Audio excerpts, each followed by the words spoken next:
सचराचर धर्म है। भगवान राम की और कृष्ण की, नारायण की लीलाओं का गुणगान केवल मनुष्य करते हैं ऐसा नहीं है, प्रकृति भी उसी को गुनगुनाती है।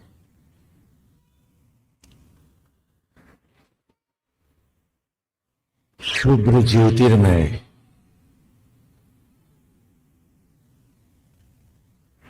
उत्तंग हिमालय की चोटियों पर शांत समाधिस्थ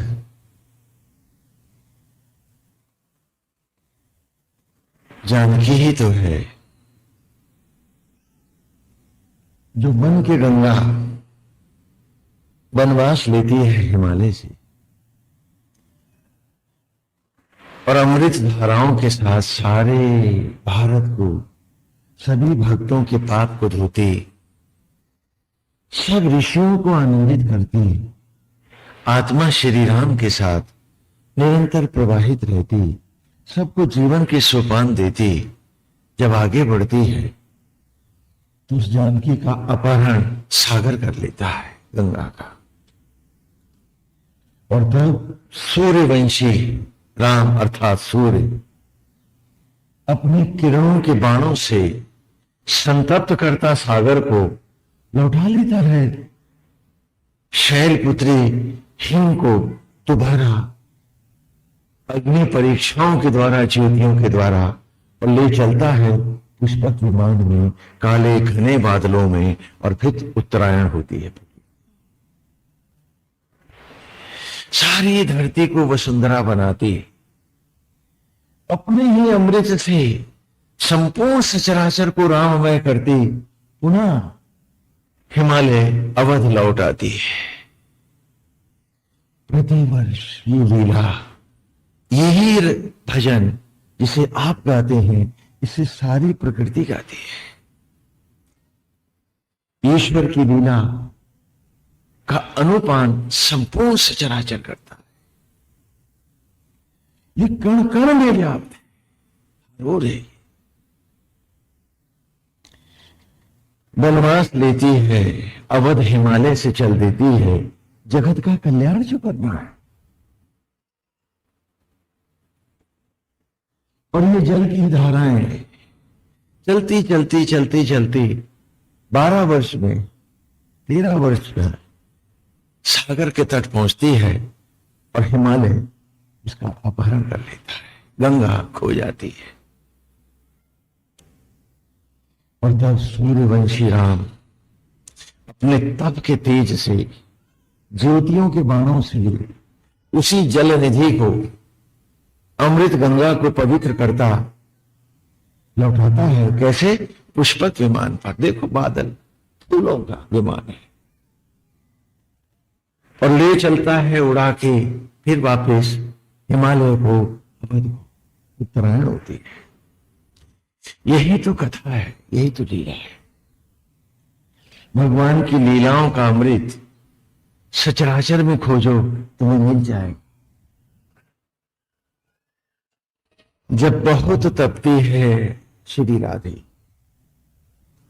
राधे कौन है? हाँ, वृषभानु दुलारी है। वृष राशि में भानु कब आते हैं बेटा?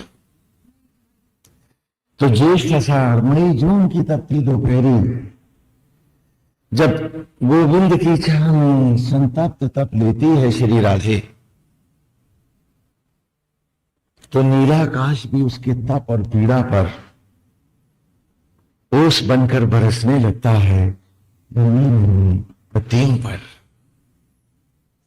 और तब नील घनश्याम मेघ आते हैं और अपने प्यार की रिमझिम फुहार देते संतप्त धरती के मन को रसमय करते, महारहस्य का आगाज करते हैं। रासलीला शुरू होती है। कूट में धरती के वक्ष स्थल से प्रकट होने लगती हैं। गोपियां चैतन्य हो रही हैं, गोविंद आ गया है। कण-कण में व्याप्त है ये कथाएं, रोम रोम में बसी हैं प्रकृति की ये कथाएं। इसे पूरी कथा मत समझ। ये जीवन के अमृत है, ये महाअमृत है, जिसे सचराचर, ये पेड़ पौधे पत्तियां पशु पक्षी जीवधारी उनकी लीला का ही आनंद लेते हैं।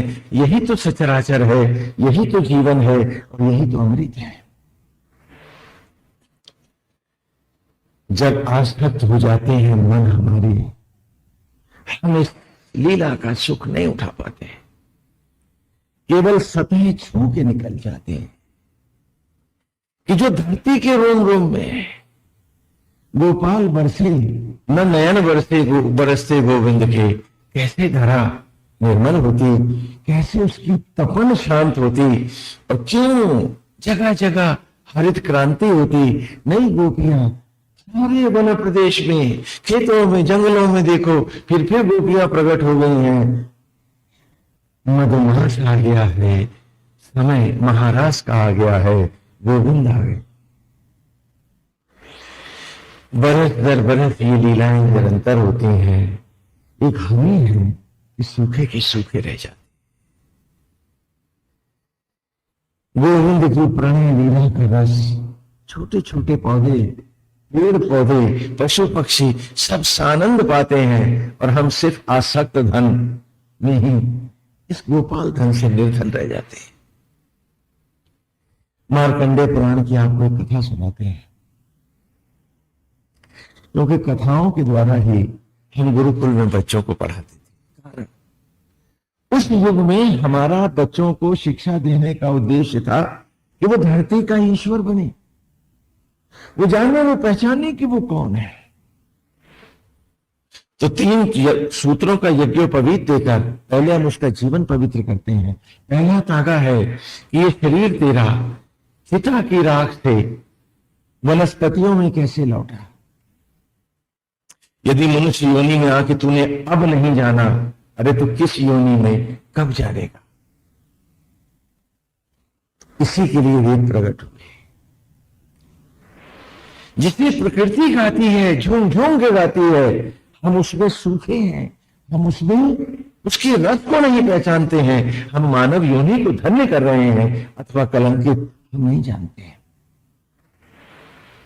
एक एक कोपल जिसका रस लेती है, सचराचर जिसको नियमन बना करके, प्रकृति भी जिसे झूम झूम करके 12 मास गाती है, हम उसमें प्यासे हैं।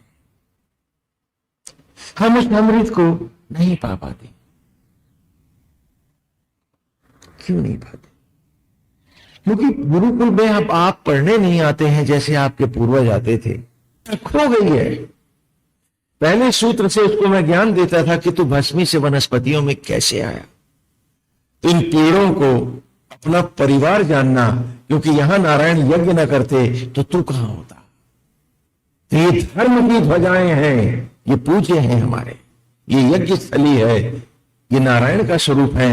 पेड़ों की पूजा करेंगे, पर्वतों की पूजा करेंगे, नदियों की पूजा करेंगे। और दूसरे सूत्र से उसे पढ़ाते थे कि उन्हीं वनस्पतियों को जब एक भोजन के रूप में पति पत्नी खाते हैं तो अन्न ही तो है जिससे स्वयं परमात्मा घटघटवासी आत्मा होकर, ये घटघटवासी श्री राम उस भोजन को शबरी का प्यार देते हुए उनके जूठन को ही तो आत्मा ग्रहण करता, उसे रक्त के कणों में लौटा गर्भ में शिशुओं का रूप देता है।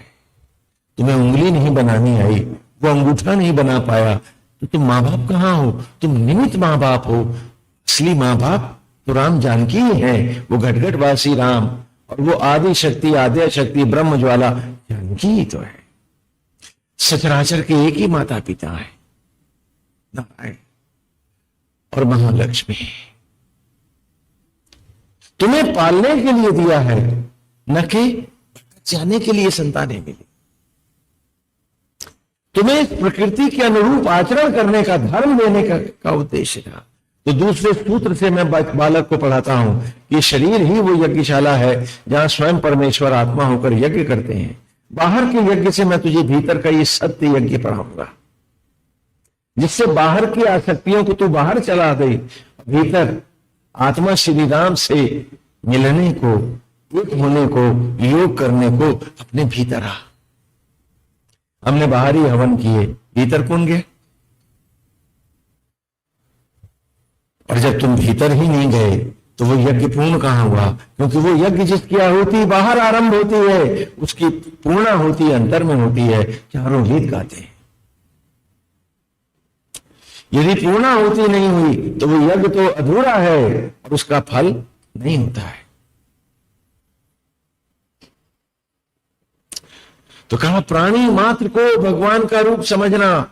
सीए राम में गाह तो हम भी लेंगे, लेकिन मानेंगे क्यों? वो फलाना है, वो ऊंच है, वो नीच है, वो जात है, वो पात है, राम ही नहीं है, बाकी सब है। और तीसरे सूत्र से बताया कि ये शरीर तुम्हारा यज्ञशाला है, मंदिर है, तूने नहीं बनाया, प्रभु बना रहे। तो ईश्वर के बनाए इस तन को मेरा मेरा न गा देना, इसे मैला मत कर देना। ये तो सबसे बड़ा तीर्थ है, ये सबसे बड़ा देवालय है। इसी के लेकर हम आपको मार्कंडेय पुराण की भी एक कथा सुनाते हैं।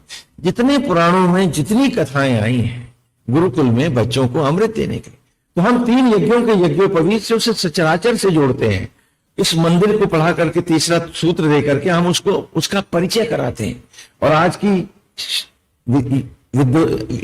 विद्या में, आज की पढ़ाई में लॉर्ड मैकाले के 3 तागे हैं, नया जनेऊ है, जिसमें आप बच्चे आपके पढ़ते हैं। क्या है? अच्छी नौकरी, बढ़िया तनख्वाह और कुछ मोटी ऊपर की आमदनी, घूस टोकन। राक्षस बनाने के लिए औलाद पढ़ाते हैं अब लोग। जन्मता है तो राम सा सुंदर है, पढ़ा रहे हैं कितना बड़ा नर पिशाच बने, एक लंका बनाए और 10 मुख वाला 10 कंधर रावण हो जाए, कभी भीतर न जाए, कभी स्वयं को न जाने। आज बड़ा विचित्र संयोग आया। चले इन युगों में सुने कथा मार्कंडेय पुराण की। विश्वकर्मा ब्रह्मा है जिन्होंने सृष्टि का बनाई है। विश्वकर्मा ब्रह्मा की एक बेटी है, बड़ी सुंदर है, उसका नाम है संज्ञा। क्या नाम है? देखो भाई, कथा ध्यान से सुनोगे तभी समझ में आएगी, क्योंकि गुरुकुल में बच्चे जब इस कथा को समझ लेते हैं, मुझे लगता है आप लोग तो समझदार हैं, ध्यान से सुनेंगे समझेंगे उसको। छोटे छोटे बच्चे इस कथा का अमृत पाते हैं। और यदि मेरी कथा ही ना समझ में आई तो कैसे कहूं कि क्या मनुष्य योनि में आप आए हो? अभी तक पूछ लेना अपने से। तो विश्वकर्मा ब्रह्मा के एक पुत्री है और उसका नाम क्या है? संज्ञा। बहुत सुंदर है, अति सुंदरी है। बचपन से ही जब वो सूरज को देखती रहती है तो जाने अनजाने वो सूरज से प्यार कर बैठती है और मन ही मन वो संकल्प ठान लेती है कि वो तो सूरज से ही विवाह करेगी। संज्ञा तो सूरज की हो जाएगी।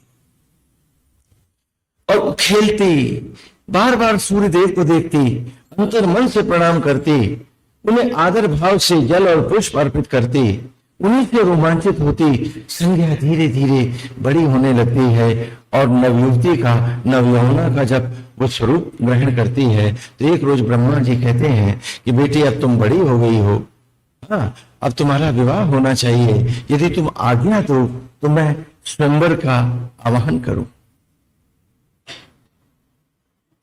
संज्ञा कहती है पिताश्री, मेरे मन में पति के रूप में एक ही देवता है और जिनका मैंने बचपन के भोले क्षणों से वर्ण किया है और वो आज भी अटल है और एक ही बार होता है, तो स्वयंवर का क्या प्रयोजन? मैं जिसको चाहती हूं आप उन्हीं तक मेरा संदेश ले जाए। कहा कौन है वो भाग्यवान? उस देवता का नाम बताओ। कहा मैं सूर्य देव से विवाह करना चाहती हूं। अरे बावली हो गई क्या? उसका ताप देखा है? जो तीनों लोगों को ताप और प्रकाश देने वाला है, उसकी तेज को देखा तूने? तो उसकी ताप को सहन कर पाएगी? संज्ञा ने कहा कि वो ऐसा कर पाएगी। संज्ञा ने कहा कि वो ऐसा कर पाएगी। बारंबार समझाते हैं विश्वकर्मा ब्रह्मा, लेकिन संज्ञा नहीं मानती। तो वे सूर्यदेव के पास जाते हैं। ब्रह्मा जी को अपनी ओर आते देख सूर्यदेव का रथ रुक जाता है। वे उनको प्रणाम करते हैं, उतर कर रथ से। कहा, देव आप क्यों पधारे? नारायण, आपकी इच्छा से ये सेवक आपके पास प्रकट हो जाता, आपने आने का कष्ट किया। कहा कि बात ही ऐसी है, मुझे आना ही था, क्योंकि कन्या का पिता हूं तो आऊंगा ही। तो कहा, मैं तात्पर्य नहीं समझा, मैं कुछ समझ नहीं पाया। सूर्यदेव ने उत्तर दिया, कहा कि मेरी बेटी है, बहुत ही सुंदर है, सुलक्षणा है, भक्तिमयी है, तपस्विनी है, उसका नाम संज्ञा है, और बचपन से ही वो तुमको चाहती है, और बचपन से ही मन ही मन उसने तुम्हारा वरण कर लिया है, और उसका हठ है कि वो तुम्हारा ही वरण करेगी। क्या तुम उसके प्रस्ताव को स्वीकार करोगे? सूर्यदेव ने उत्तर दिया, हे ब्रह्मा, जगत पिता, आप मेरा तेज, मेरा ताप देख रहे हैं, मेरी ज्योतियां देख रहे हैं आप। क्या वो मेरे ताप को सहन कर पाएगी?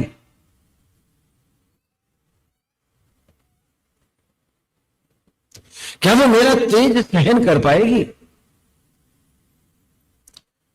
ब्रह्मा जी ने उत्तर दिया कि मैंने उससे बारंबार कहा, लेकिन वो कहती है कि वो ऐसा कर पाएगी। कहा, कर पाएगी तो ये आपका आदेश है और मुझे शिरोधार्य है।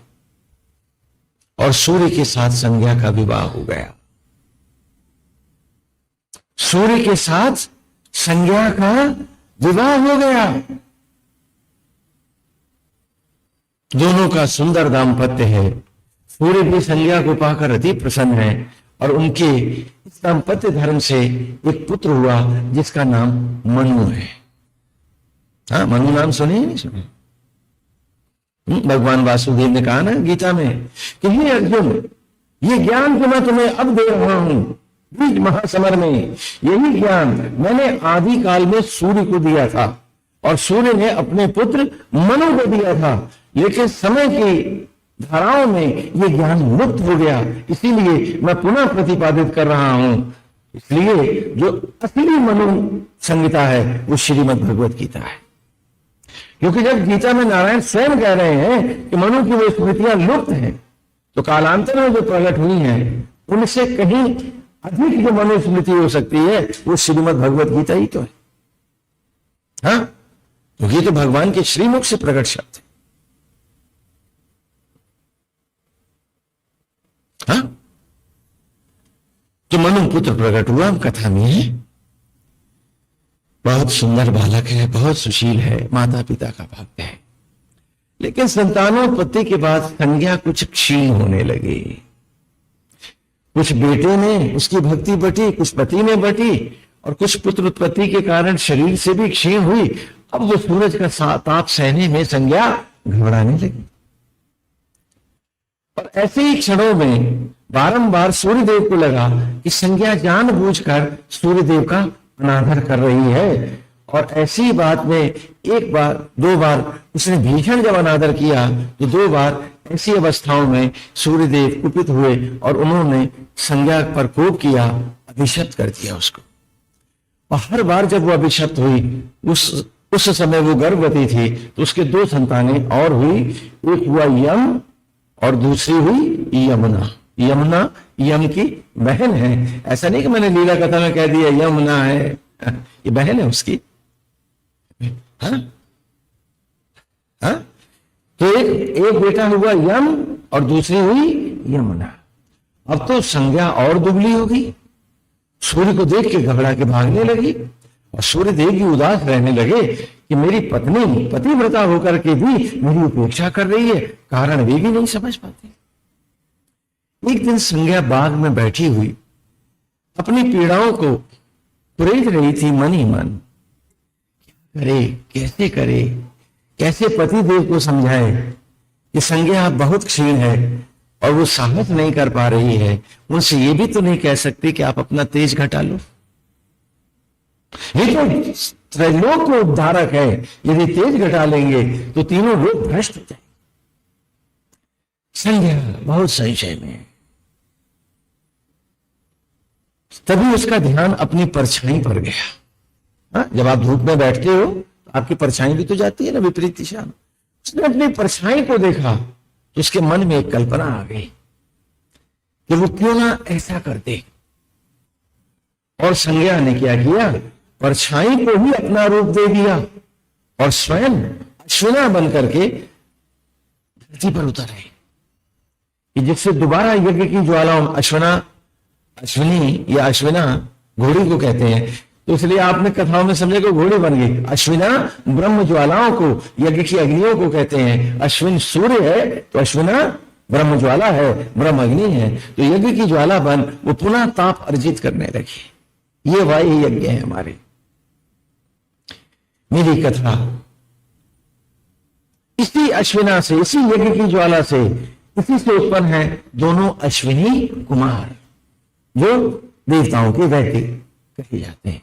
अगर कथा के रहस्य में भी आए ना, कहा ना जितने ग्रंथ हैं सनातन धर्म के वो सब रहस्य लीलात्मा के। उन्हें सतह पर जो पढ़ता है वो कभी इनका रहस्य नहीं जानता। ये कौन है? संज्ञा किसको कहते हैं? आपने व्याकरण में पढ़ा होगा ना, संज्ञा सर्वनाम। हाँ, नहीं पढ़ा क्या? तो संज्ञा किसको कहते हैं? पहचान को। तो हम सब की पहचान क्या कहलाएगी? संज्ञा। हम सब संज्ञा हैं। अपने अपने आप को पढ़ो, कथा तुम तक लौट रही है। जैसे छात्रों को पढ़ाते थे आप भी पढ़ लो। हाँ, हजारों वर्षों से ये परंपराएं लुप्त हो गई, इसलिए खाली कथावाचकी तक रह गई। हाँ। संज्ञा कौन है? हम सब संज्ञा है। जीव संज्ञा ने सूर्य अर्थात आत्मा का वर्ण किया है। हाँ, ब्रह्मा ने ये तन बनाया है और दोनों को मिलाया है। बोलो, पाणी ग्रहण हुआ जीव का, संज्ञा का सूर्य के साथ। हे अर्जुन, मैं सूर्य हूं और मैं घटघटवासी हूं। बोलो बोलो बोलो, क्या नहीं समझ में आ रहा है? हा? अरे बच्चे पढ़ लेते थे, आपको समझ में आ रहा है ना कि जीव संज्ञा का हर दिन में वर्ण है, आत्मा सूर्य के साथ। हे अर्जुन, मैं सहस्रों सूर्यों को तेज देता हूं और मैं घटघटवासी आत्मा होकर संपूर्ण सचराचर में हर देह में व्याप्त होता हूं। श्रीमद् भगवद गीता। हाँ, तो संज्ञा का, जीव का वर्ण किया आत्मा ने ब्रह्मा जी के बनाए, विश्वकर्मा ब्रह्मा के बनाए इस सुंदर भवन में, इस शरीर में जो महातीर्थ है। हाँ, अब जरा कथा का रहस्य कलियां खोलते हैं इसकी, कि पहले संज्ञा थी अकेली। तो अकेले शब्द का संबोधन क्या है? मैं। बोलो क्या है? मैं। जब आप केवल अपने प्रति कहेंगे तो मैं शब्द का ही तो प्रयोग करेंगे। यदि हम कहते हैं कि मैं को त्यागो, इसका अर्थ ये नहीं कि मैं कहना बंद कर दो। हमारा कहना है इसमें छिपे दम्भ को त्यागो। मैं को छोड़ोगे तो क्या कहोगे? क्या संबोधन दोगे अपने आप? ये तोतली कथावाचकी है। हाँ? पहले थी संज्ञा अकेली तो था मैं, और जब सूर्यदेव का वर्ण हुआ तो मैं से बने हम। क्या बने? देखो देखो देखो देखो, सृष्टि हो रही है। पहले अकेली मैं है, और जब पतिदेव पधारे तो मैं से हो गए हम। और जब इस दाम्पत्य से पुत्र उत्पन्न हुआ, अब ध्यान रहे, हाँ सूर्य का है और मां संज्ञा का है हम में। बोलो बोलो। तो जब ये संज्ञा अर्थात मां प्रसूत हुआ तो हलंद हटके अलग हटा, और हमेशा पिता पुत्र मां बाप के गोद में बैठता है तो आगे आया। तो शब्द क्या बना? अहम। अहंकार आ गया। ये हम सब की कथा है। समझो समझो समझो। पहले थी मैं अकेली संज्ञा, जब सूर्यदेव पधारे तो पति को आगे स्थान मिला, तो मां, मैं की मां पीछे हटा, हाँ आगे लगा, तो हम क्या हो गए? हम। बोलो, समझ में आ रहा है? मैं से हुए हम। और जब इस दाम्पत्य में संतानोत्पत्ति हुई तो प्रसव मां को ही तो होगा ना, संज्ञा के। तो हलंत होकर के मां से जो निकला, आगे पुत्र माता पिता की गोद में आया तो शब्द क्या बना? अहम। और फिर राग, द्वेष, ईर्षा, क्रोध, लोभ, मोह, ये सारी अभिशप्त संततियां हैं हमारी। बोलो बोलो बोलो बोलो। और संज्ञा में आज साहस नहीं कि सूरज का सामना कर सके। अपने आप को ईमानदारी से पूछो, क्या आज तुम आत्मा का सामना कर सकते हो ईमानदारी से? क्या आज संज्ञा क्षीण नहीं हो गई है? हम में साहस है कि हम सूरज के सामने खड़े होकर कहे कि हमने हर क्षण ईमानदारी से जिया है। हमने हे आत्मा तुम्हारे धर्म को, हे सूर्य, हे पति, हमने तेरे धर्म को पूरे पतिव्रत धर्म के साथ धारण किया है। आज साहस है संज्ञा का, जीव का, कि हो के अंतर्मुखी आत्मा सूर्य का सामना कर सके। ये साहस है हमें। ये मार्कंडेय पुराण की कहानी सूर्य और संज्ञा की है और ये कथा हम सबकी है। आप लोग सता सता सुन के चले जाते हैं, इसलिए जीवन में संभवता उतार नहीं पाते।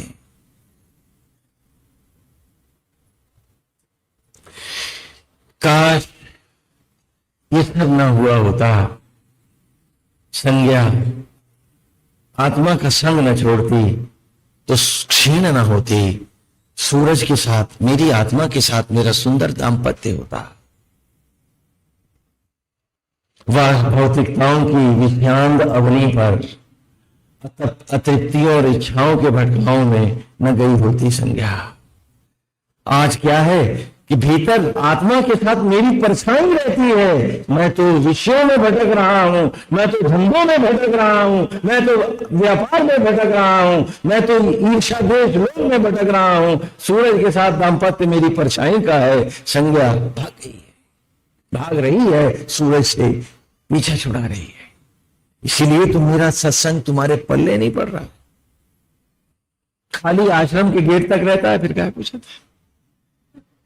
संज्ञा बोलती है परछाई तो है, मैं चली। कहा फलाने ने ऐसा कहा था, उसने ऐसा किया था, मेरे को ऐसा करना। उसको देख के मुझे एलर्जी होती है, उसको देख के मुझे तनाव होता है। संज्ञा सूरज को देखना भी तो नहीं चाहती है, फिर भी हम गाते हैं सिया राम जय राम जय जय राम। जाने को क्या गाते हैं? कुदरत गाती है, प्रकृति गाती है, खेतों की कोपलें गाती हैं, सचराचर गाता है और उसी की कथा को ही प्रकृति अपने नियमों में दोहराती है। नहीं गा पाते हैं, नहीं दोहरा पाती है, तो अब संज्ञा नहीं दोहरा पाती है। सूरज से डरती है, झूठ का साथ करती है, षड्यंत्रों में भागती है, थोथे मान सम्मान और दम में लिपटती फिरती है। ये संज्ञा हमारी। अब इस संज्ञा को हम कैसे पवित्र करें? तो कहा यज्ञ की ज्वालाओं में, क्योंकि संज्ञा पुनः शक्ति अर्जित करने के लिए कहां जाती है? तो मैं बालकों से कहता हूं, आओ इस यज्ञ और हवन में, जिससे संज्ञा पुनः सूरज के पास लौट सके और सुंदर दाम्पत्य हो सके, तुम्हारा जीवन धन्य हो सके।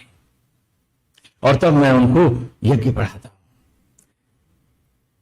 क्या आत्मा ही यज्ञ का अधिष्ठित देव है? यही सूर्य है। हाँ, तो पहले ही सूक्त में ऋग्वेद के आरंभ में हम उन्हें यज्ञ पढ़ाते हैं। क्या आत्मा ही यज्ञ का अधिष्ठित देव है? और दूसरे सूक्त में वायवायाहि दर्शते में सोमारम कृता तेषां पाहि श्रुति हवम। ये प्राणवायु ही उपाचार्य है, जहां आत्मा आचार्य है, इस यज्ञशाला में, इस पवित्र मंदिर में। और कहा ब्रह्म ज्वाला ही यज्ञ की ज्वाला है और ये स्तन तेरा यही सामग्री है। पहले पेड़ों में यज्ञ हुआ तो अन्न का रूप पाया, पुनः माता के गर्भ में यज्ञ हुआ तो इसने शरीर का रूप पाया। यही सामग्री है और जीव रूप तो यजमान है। तो कहा बाहर के यज्ञ में हर सत्य को, अज्ञान को, लोभ को, मन के भटकावों को, स्वांग और दिखावे को आहुतियों के साथ जला दे। और तब बन के संज्ञा सूरज के साथ अद्वैत करने, योग करने भीतर आ जा, सूरज के साथ भीतर प्रवेश कर, क्योंकि सूर्य तेरा है और तू सूर्य की है। हाँ, जीव आत्मा का है और आत्मा जीव की है। डर क्यों है? डरते क्यों? उसमें आस्था क्यों नहीं है? तो गुरुकुल में मैं बच्चों से कहता हूं, ऋग्वेद की पहली ऋचा में उनको जब ये सत्य पढ़ाता हूं यज्ञ का, कि बाहर की आहुतियों में बाह्य जगत को, झूठ को, कपट को, आसक्ति, लोभ, मोह को सामग्री के साथ जलाना है, और भीतर श्रद्धा, आस्था, भक्ति, समर्पण, वैराग्य, त्याग, इनकी आहुतियां देते हुए आत्मा में ही व्याप्त हो जाना। हमने बाहर किया, देखा कौन आया, अच्छा नहीं आया तो अगली बार देखूंगा मैं। क्या मन कर रहे हो? ये ड्रामा कर रहे हो, नाटक कर रहे हो, मजाक कर रहे हो, पैरोडी है ये। तो पहली ही ऋचा में ऋग्वेद के आरंभ में पढ़ाया, अग्निम एले पुरोहितम यज्ञस्य देवम ऋतविजम होतारम रत्नधातमम। अग्निम, अग्नियों के अधिपति, महाप्रलय के देवता, प्रलयंकर महारुद्र महाशिव, पुरोहितम, संपूर्ण सचराचर को तत्व रूप ज्ञान रूप प्रकट करने वाले परम ब्रह्म ब्रह्मा, और ऋतविजम, उन्हीं बिंदुओं से पुनः पुनः जीवंत खिलौने वाले, बनाने वाले और उन्हें पालने वाले महाविष्णु, वे कौन है? यज्ञस्य देवम, वे ही आज इस शरीर रूपी यज्ञशाला के तीनों देव बनकर के पधारे हैं। ओम में 3 अक्षर है, आ उ मा। आ से अस्तित्व तत्व धारक ब्रह्मा, उ से उत्पत्ति सृजन सृजक विष्णु, और मां से मृत्यु मृत्युंजय महेश। धारण, सृजन और संहार के यज्ञ के द्वारा होतारम रत्नधातमम, जो तुझ पर न्यौछावर कर रहे हैं। कोई फीस तो नहीं लेते सांस धड़कन की? देते हो क्या? तो तुझ पर न्यौछावर कर रहे हैं। जीवन की स्वर्णिम उपलब्धियां, जीवन के अमृत क्षण, इन्हें इस आत्मा से अद्वैत कर, जुड़ जाए इससे। यही तेरी मंजिल है और यही रास्ता है, तू राम को पाएगा। तो कैसे पाएगा? जैसे प्रभु श्री राम कर रहे हैं, जैसे तेरा आत्मा अनंत कर रहा है, तू उसका अनुसरण कर। तो भगवान क्या कर रहे हैं? होतारम, न्यौछावर कर रहे हैं हम पर जीवन की स्वर्ण उपलब्धियां, जीवन के अमृत क्षण। क्या वो कोई इच्छा रखते हैं? इच्छा रहित न्यौछावर दे रहे हैं। तो तू भी इसी मार्ग का अनुसरण कर। जो उसके विपरीत जाता है वो तप अपना ही खोता है, उम्र खाता है और पतित योनियों में भटकने के लिए चला जाता है। हाँ, जिस पुराण से हम कथा उठाएंगे, कथा लौट आप पर ही आएगी। हाँ? क्या बात है? और आप हमेशा उस कथा को अजनबी होकर सुनते हैं, जैसे आपकी तो बातें नहीं हो रही। तो फिर भला कैसे होगा? फिर अमृत कैसे पाएंगे? कहां न्यौछावर? जब ईश्वर तुझ पर न्यौछावर है तो तू भी उसके सचराचर पर, उसकी धरती पर, भगवान के बाग पर न्यौछावर होकर जीना सीख, न कि समेट, नोच नोच के समेट के रावण बन करके तुझे न्यौछावर समझते हैं। न्यौछावर का परिचय देते हैं। हाँ, यहां भी करते हैं, लेकिन ये गलत है, सही नहीं है। जब कन्या की डोली चलती है, जब शादी की डोली चलती है, तो घर का बड़ा झोली में नोट लेकर के, सिक्के लेकर के न्यौछावर फेंकता है। तो आगे फेंकता है कि पीछे फेंकता है? बोलो, पीछे फेंकता है हमेशा। क्यों? कि मैं भी ना देखूं उठाया किसने। यदि देख लिया तो ये न्यौछावर नहीं रहेगा। क्या बात है? दम आएगा इसमें कि मुझे तो यूं न्यौछावर होना है गोविंद आपके सचराचर पर।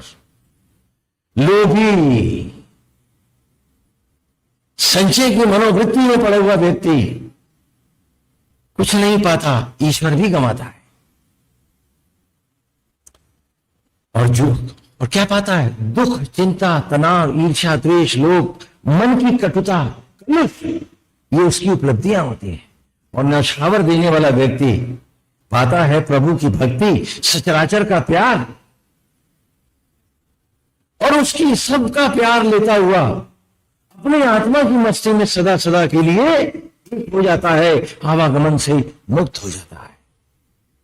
क्या तुम्हें याद नहीं कि कल चिता की लकड़ियों पर वो चमड़ी भी उतार लेगा कि ये भी कपड़ा भी तेरा नहीं, उतार इसे, ये कमेटी का है। तो कल जब मर रहा होगा, कल जब चमड़ी उधड़ रही होगी, कितनी पीड़ा होगी। और यदि आज से ही तू न्यौछावर को जीवन की राह बना ले, तूने जो सदा न्यौछावर किया है, तो शरीर भी न्यौछावर है और उसी मस्ती से चल दिया है। आप कहीं न्यौछावर करके किसी पे एहसान नहीं लाते हैं, वरन इस मनोवृत्ति को जीवन में स्थान दे करके पीड़ा रहित होकर के ईश्वर में व्याप्त होने के लिए उस स्वभाव को पा लेते हैं। ये स्वभाव, इसका कोई मूल्य नहीं हो सकता, इसकी कोई कीमत नहीं हो सकती, क्योंकि मेरी मनोवृत्ति ही साधक बनती है और मेरी मनोवृत्ति ही बाधक बनती है। हरेक से प्यार करके, हरेक में राम देख करके और प्रभु का न्यौछावर मन के मस्ती से जीकर हम पाते हैं सबका प्यार, सबकी कृपा और आत्मा का आनंद, आत्मा की मस्ती, और पाते हैं न्यौछावर होने का स्वभाव। तो जब मृत्यु आती है, हम सहज ही आत्मा को न्यौछावर हो जाते हैं और सुखपूर्वक एक हो जाते हैं। जिसकी संचय की मनोवृत्ति है, जो जीवन भर समेटता रहता है, मृत्यु के क्षण उसके बड़े असह्य होते हैं, वो तड़प तड़प के जाता है और वो सारी तरफ 84 लाख योनियां बन जाती हैं, क्योंकि इस योनि में जो लेके जाएगा वो अगली योनियों का आरंभ होगा, वही होगा, वही भोगेगा। ये संज्ञा और सूरज की कहानी। एक कथा और सुना देते हैं आपको, हाँ, जिससे कि जब आप कथावाचकों से कथा सुने तो उसका रहस्य स्वयं अपने आप पी ले। हाँ, इसमें उनकी भी कोई गलती नहीं है। 1200-1400 साल की लंबी गुलामी के अंतराल, कटते सर ऋषि और तपस्वियों के, धीर होती जलते विश्वविद्यालय और गुरुकुल, भस्मसात होती संस्कृति, अपने एक लंबे अंतराल के बाद छापा खाना आया, सैकड़ों, हाँ, एक शताब्दी भर के बाद आया, उसके 1000 साल बाद आया। न भोजपत्र है न कुछ है, खाली श्रुत स्मृत किंवदंतियों के सहारे सनातन धर्म की धाराएं आ रही हैं। पब्लिशर ने, प्रिंटर ने पकड़ा विद्वान को, कहा जरा लिख देना, नाम तो आ ही रहा है लोगों की जबान पे, तू लिख डाल और सुन, चमत्कार ढेर सारे लिख डालना। कुछ जाने जाने, कुछ अनजाने अनजाने ग्रंथ लिखते चले गए और मूल धर्म की ये पवित्र गंगा, जो कभी हमारे पूर्वजों की बालपन की शिक्षा, गुरुकुल की शिक्षा थी, एजुकेशन थी, वो लुप्त होती चली गई। और आज वो अमृत गंगा प्रवाहित होती नहीं, इसलिए आप सस्ते तथा कथित भक्ति में ही अपने आप को बहला लेते हैं कि मैं सब कुछ कर रहा हूं। अपने आप को धोखा देते हैं, भ्रम में डालते हैं। एक लीला सुनाते हैं, ये श्रीमद् भागवत में भी है, पुराण में भी है, महाभारत में भी है और महाशिव पुराण में भी है, और हरिवंश पुराण में भी ये कथा आई है, बहुत जगह पर आई है। तो इसलिए ये एक लीला और आपको सुना देते हैं, फिर हम कथा में प्रवेश पाते हैं। देवासुर संग्राम चल रहा है, ऋग्वेद में भी आई है, हाँ, ऋचाओं में भी आई है। पहले ही ऋषि ने इसको गाया है वेद की भी। ये बड़ी प्रसिद्ध लीला कथा है, इसको सुनो। कहानी सुना रहा हूं, आपकी नहीं है, लेकिन जब लौटेगी तो सिर्फ आप ही की। हाँ? सनातन धर्म सारे विश्व में विलक्षण है, अलग है। इसने कभी असत्य को, मिथ्य को, कल्पनाओं को नहीं स्वीकारा। कहने लगी वो सप्तलोक में रहता है, कहा कि सृष्टि है जहां सृष्टा है, सृष्टा है वहां।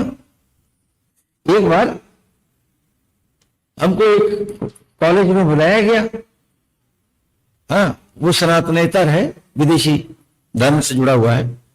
तो उनके 104 साल के इतिहास में पहला सन्यासी था जिसको उन्होंने बुलाया, स्वागत किया। लखनऊ की बात है। तो वहां उनके काफी धर्मगुरु भी इकट्ठे हुए और हमने प्रकृति का धर्म पढ़ाया कि कुदरत की किताब है ये, सनातन धर्म है ये, नित्य सनातन आत्मा को कहते हैं। आत्मा के धर्म का दूसरा नाम क्या है? सनातन धर्म। जो जीव मात्र का है, जो प्राणी मात्र का है, जो गढ़ गढ़ में वास करता है। तो वो हमसे कहने लगे, स्वामी जी हम आपसे कुछ सवाल पूछ सकते हैं? अब स्टूडेंट्स के एड्रेस के बाद हमने कहा क्यों नहीं पूछ सकते, आप जरूर पूछिए। कहने लगे परमेश्वर तो एक है। हमने कहा बेशक एक है। तो बोले फिर आप उसको घटघटवासी क्यों कहते हो? क्या वो टुकड़े टुकड़े टुकड़े हो गया? ऐसी कहा उन्होंने, ऐसे हाथ हिला के। हमने कहा अच्छा एक बात बताइए, परमेश्वर से आपका क्या मतलब है? कहने क्रिएटर, सृष्टा। मैंने कहा हम क्रिएटर को कहां क्रिएटर कहेंगे जहां वो क्रिएट कर रहा है? बोले हाँ। मैंने कहा अच्छा ये बताइए आपकी मां क्रिएटर है ये क्रिएशन है क्रिएटर का? हाँ। बोले वो तो सृष्टि है, सृष्टा नहीं है। मैंने कहा आपकी मां क्या एक उंगली बना सकती है? बोले नहीं। मैं फिर उसने आपको कैसे बनाया? कहना उसने थोड़ा ना बनाया। मैं किसने बनाया? बोले वो तो परमेश्वर ने बनाया। मैंने कहा कहां बनाया? इसीलिए मैंने उसे घटघटवासी कहा, क्योंकि हर घर में सृष्टि है और सृष्टि है जहां सृष्टा है वो। मैंने कहा समझ में आ गया आपके? तो थोड़ी देर के लिए चुप हो गए। मैंने कहा अच्छा एक बताइए ईश्वर का बेटा कौन है? तो उन्होंने अपने एक आदि गुरु का नाम लिया, he is the only son. हमने कहा बाकी ये जो सचराचर इसे कौन बनाता है? किसी और को आता है बनाना? बोले नहीं, वो परमेश्वर ही बना रहा है। मैंने कहा he is only son of God. तो बाकी अगर नालायक भी है, नाजायज भी है, तो किसके? बात तो एक है। तो सनातन धर्म ने आप सबको भरतखंड का, भारत का है। आज भी आप पूजा में संकल्प लेते हैं, अष्टाविंशतिमें युगे कली युगे कली प्रथम चरणे जम्बू द्वीपे भरतखंडे। भरत शब्द का अर्थ कोई राजा बाजा का नहीं है जो हमारे तथाकथित विद्वानों ने विश्वविद्यालयों में जो बैठे हैं क्या कहें, बलिहारी है उनकी। हाँ नाम देखा तो जड़ दिया। भरत शब्द का अर्थ है सबका भरण पोषण करने वाले, घट घट में सबके भरतार है जो, वे आत्मा क्या कहलाते हैं? भरत। कहने लगे राजा भरत से इसका नाम भरतखंड। अरे वो तो द्वापर के अंत में हुए हैं और उससे पहले त्रेता युग में 10 लाख वर्ष पूर्व भगवान राम के जो दूसरे युवराज हैं उनका नाम क्या है? श्री भरत। तो उल्टा चल गया ना। किसी व्यक्ति के नाम पर हमारे यहां कोई परंपरा नहीं रही है। हमारा जाति संज्ञक नाम भी भरत से ही चलता है। भरत शब्द का अर्थ है सबका भरण पोषण करने वाले, अर्थात परम पिता परमेश्वर। और वो परमेश्वर कहां है? वो घटघटवासी है। इस भूखंड का नाम क्या होगा? परमेश्वर खंड, अर्थात भरतखंड।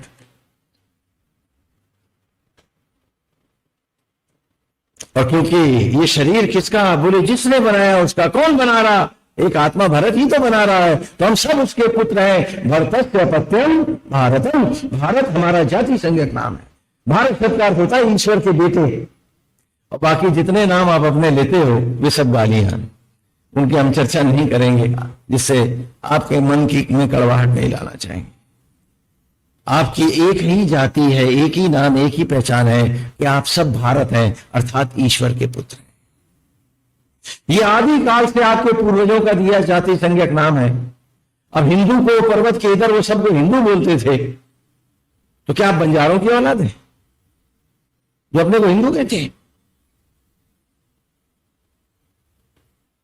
आप ऋषि मुनियों की संतति हैं। आज भी आप संकल्प लेते हैं अष्टाविंशतिमें युगे कली युगे कली प्रथम चरणे जम्बू द्वीपे भरतखंडे अमुक अमुक वगैरह वगैरह।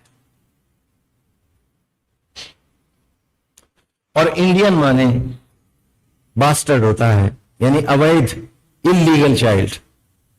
आज भी लंदन में जाइए, यूनिवर्सिटी में ब्रिटिश लॉ उठा करके पढ़ लीजिए खुद। आज भी इंग्लैंड में अगर एक अंग्रेज दूसरे अंग्रेज को इंडियन कह जाए तो 6 महीने की सजा है, अपराध है ये, it's a criminal assault. And you India में इंडिया गा रहे हैं और भारत कहने में न जा रहे हैं। बड़ा चीज लगता है। बताइए इंडियन शब्द, हिंदू शब्द कहां किस आपके धर्म ग्रंथ में? और यदा यदा ही धर्मस्य ग्लानिर्भवति भारत, भारत शब्द का प्रयोग आपको हर जगह मिलेगा। और जब मैं हर भारत के युद्ध की, जीवन के युद्ध की कथा सुनाने लगा तो मैंने अपने महाकाव्य का नाम क्या रखा? महाभारत। महा हिंदू रखा कि महा इंडियन रखा कि महा आर्य रखा? बताइए मुझको। आज हमने धर्म की उन परिभाषाओं को खोया है, संस्कृति की चमक को खोया है, उसे मैला किया है।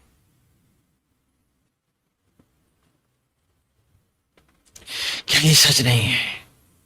आए थोड़ा सा अपने आप को पढ़ें कि हमारा धर्म एक है, सनातन धर्म। सनातन माने ये कोई संप्रदाय नहीं है। सनातन माने घट घट वासी आत्मा के धर्म को हम क्या कहेंगे? सनातन धर्म। बहुत से संप्रदायों ने इस धर्म को स्वीकारा, 108 से ऊपर है।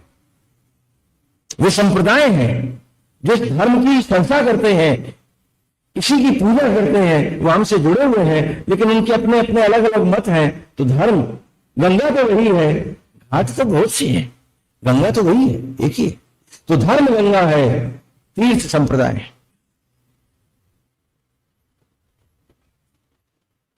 लेकिन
प्रवाहित होते हैं, किसी से भेद नहीं करते। सीए राम में सब जग जाने, एको ब्रह्म द्वितीय नास्ति, मेरे तो गिरधर गोपाल दूसरों ना कोई। हाँ, तो कथा सुनाते हैं कि भीमासुर संग्राम चल रहा है, भीषण युद्ध चल रहे हैं।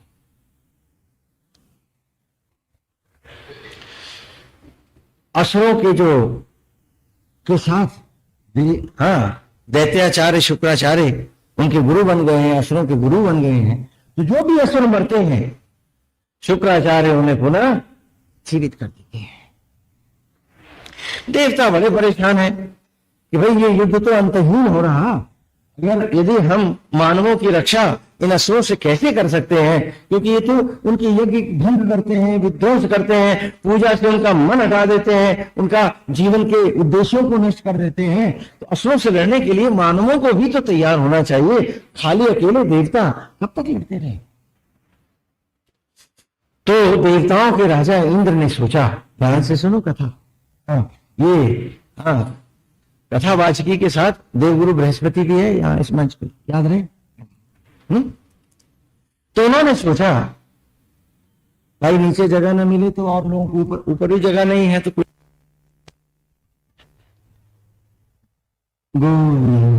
हरि नारायण।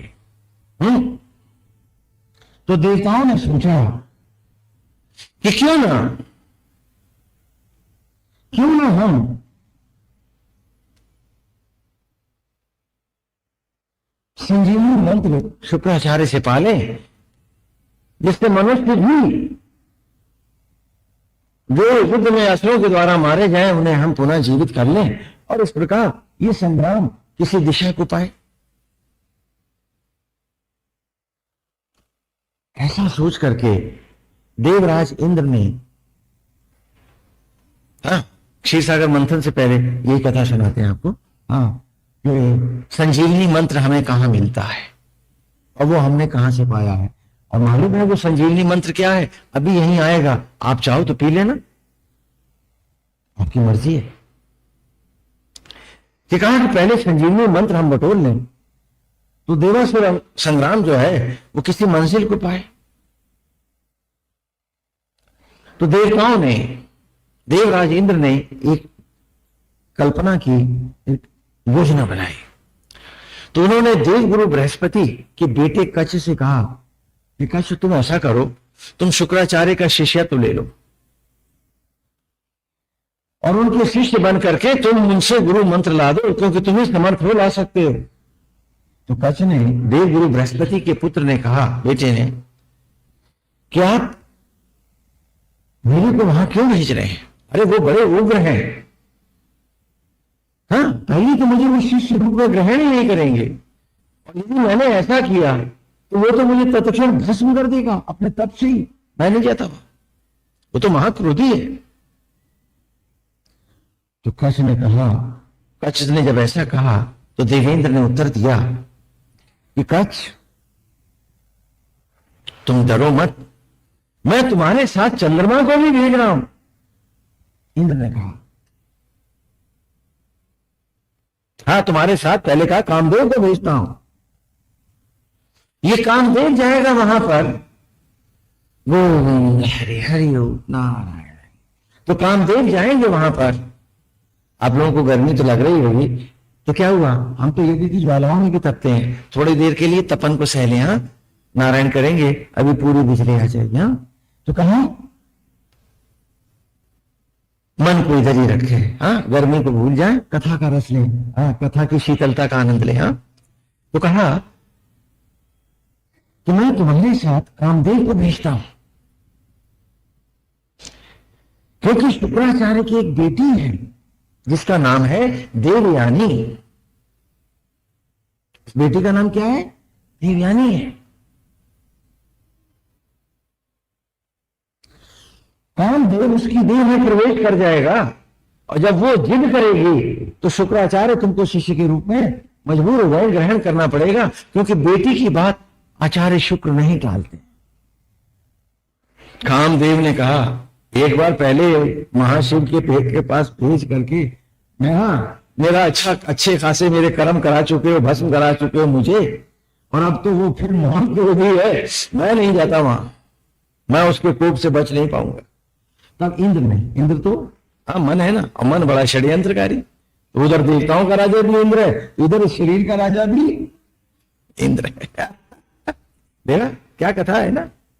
तो इंद्र ने कहा कि तुम डरो मत, मेरी पूरी योजना तो सुनो, मैं तुम्हारे साथ चंद्रमा भी भेज रहा हूं। चंद्रमा चुपके से शुक्राचार्य के मन में प्रवेश करके उसे शीतल कर देगा। क्या? उसे शीतल कर देगा, और तब कामदेव देवयानी की देह में प्रवेश पाएगा, उसके बाद ही कष्ट वहां प्रकट होगा। इंद्र ने सबको ढाढ़स दिया, बताया, तीनों घबरा रहे थे, लेकिन अब देवेंद्र की आज्ञा, राजा का आदेश मानना ही पड़ेगा भाई। तो तीनों चल दिए। हाँ, असुरों के साम्राज्य में वृषपर्वा की राजधानी में पहुंचे। देवगुरु बृहस्पति के आश्रम के पास पहुंचकर सबसे पहले चंद्रमा शुक्राचार्य के मन में प्रवेश कर गया। आचार्य शुक्र को बड़ा शीतलता का आभास हुआ, उनका मन प्रफुल्लित हो उठा कि आज तो बड़ा आनंद है, बड़ा सुख मिल रहा है। हाँ, कभी कभी आपको भी तो होता है, और जब खींच जाते हैं तो आपको लगता है कि दीवारें भी चबा डालो। तो आचार्य शुक्र भी बड़े प्रफुल्ल हो गए, और प्रफुल्लित आचार्य शुक्र बैठे ध्यान में, उन्हें आज मजा आ रहा है, पूजा में भी आनंद मिल रहा है। और तभी चुपके से कामदेव देवयानी की देह में प्रवेश पा गया, शुक्राचार्य की पुत्री के देह में प्रवेश पा गया। और तब कच्छ गुरुदेव के आश्रम के सामने प्रकट हुआ और उसने उनको दंडवत प्रणाम किया। कहा, सुंदर बालक, तुम्हारा चेहरा तेजस्वी है, तुम्हारा रूप मोहक है, तुम अवश्य ही किसी कुलीन परिवार से हो। कहा, देव गुरु बृहस्पति का पुत्र कच्छ हूं भगवान। क्या कहा, तुम देवगुरु बृहस्पति के बेटे हो? देखिए, बोले, यहां क्या है करने आ गए तुम? क्या तुम्हें मालूम नहीं कि असुरों का प्रदेश है और देवासुर संग्राम चल रहा है? तू यहां कैसे आ गया? कहा, गुरुदेव, मेरे मन में बड़ी लालसा है कि मैं आपका शिष्यत्व ग्रहण करूं और आपकी सेवा करूं। कहा, नहीं नहीं, यहां कोई शिष्यत्व नहीं मिलता, तू चला जाए यहां से।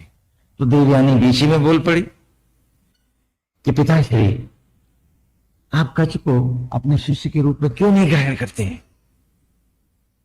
क्या ये उचित पात्र नहीं? कहा, हाँ है, उचित पात्र तो है। बोले, क्या ये कुलीन नहीं? बोले, कुलीन ये है।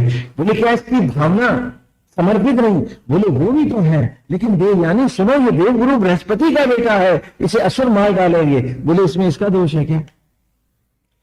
यदि शुक्राचार्य जिस स्थान पर अपने धर्म को नहीं धारण कर सकते, आचार्य शुक्र उस स्थान का और उस संस्कृति का परिचय क्यों नहीं करते? चलिए कहीं और चलेंगे, लेकिन इसको शिष्यत्व देना तो आपका धर्म है पिताश्री।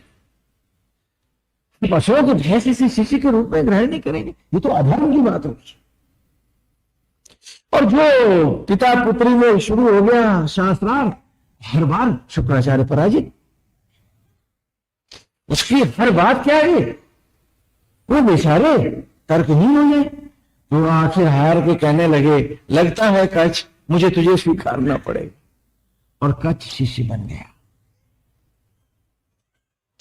कच्छ ने शिष्यत्व पा लिया, कच्छ ने शिष्यत्व पा लिया और गुरुकुल के आश्रम में गुहारने लगा। आनंद को गुरुदेव से विधिवत दीक्षित भी हुआ और ज्ञान पाने लगा। लेकिन संजीवनी मंत्र गुरु कभी किसी को देता है क्या? हाँ, मिल ही नहीं सकती। तो आप कैसे पाओगे फिर? सोचो। हाँ, तो कच्छ आश्रम बुहारने लगा। उसके बाद एक दिन कच्छ ने कहा, गुरुदेव, लोग बड़ी दुबली हो रही हैं, यदि आप आज्ञा दो तो मैं इनको वन में चरा के लाऊं। कहा, हाँ ले जाओ। मन की शीतलता, चंद्रमा का भी खेल, और उन्होंने कहा, गौएं ले जा, आश्रम के बाहर चरा ला।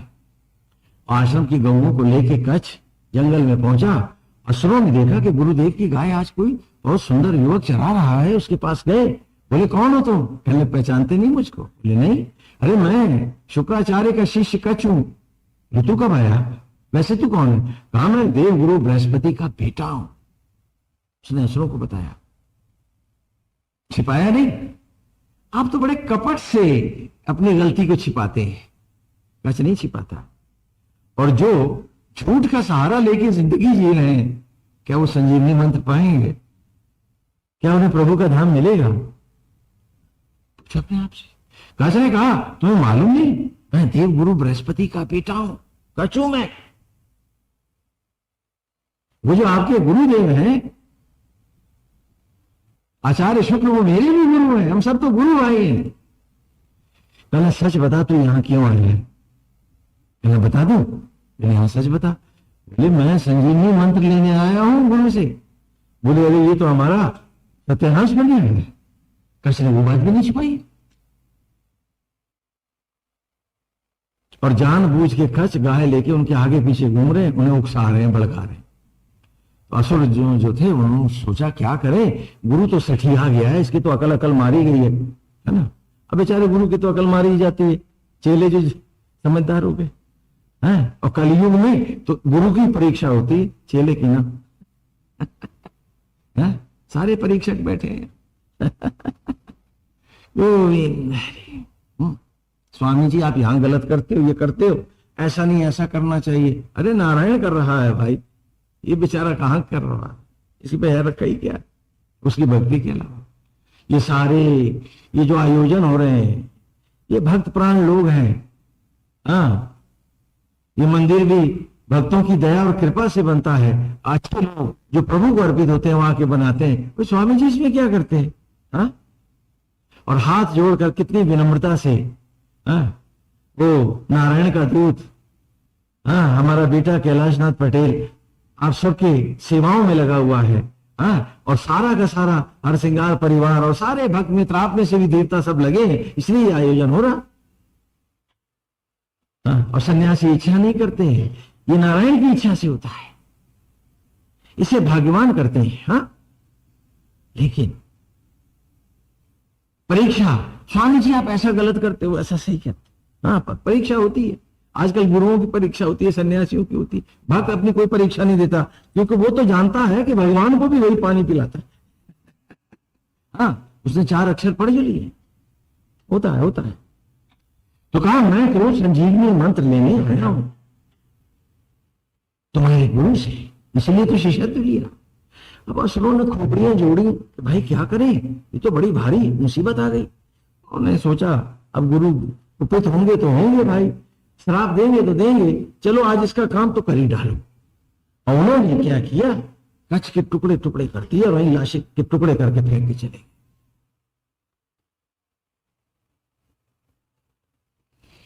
कहा कि प्रभु की राह में मिटना होता है, धंधा नहीं होता है। लेकिन तुम तो चाहते हो कमा के जाओ।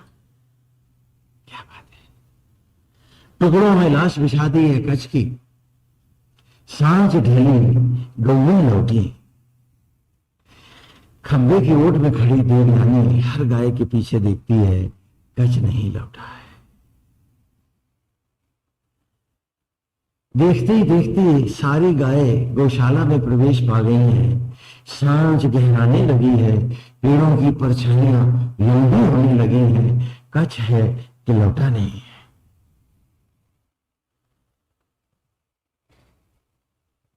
मन से भीगी हुई द्रवित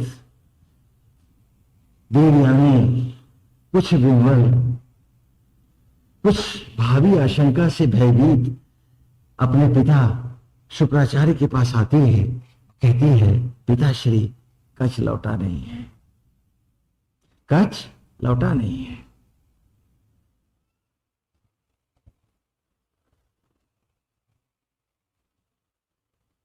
कहा बेटी मैं पहले ही कहता था कि असुर से मार डालेंगी, तूने हट किया था कि उसे शिष्य के रूप में ले ले। बोली आप पहले जानिए तो हुआ क्या है।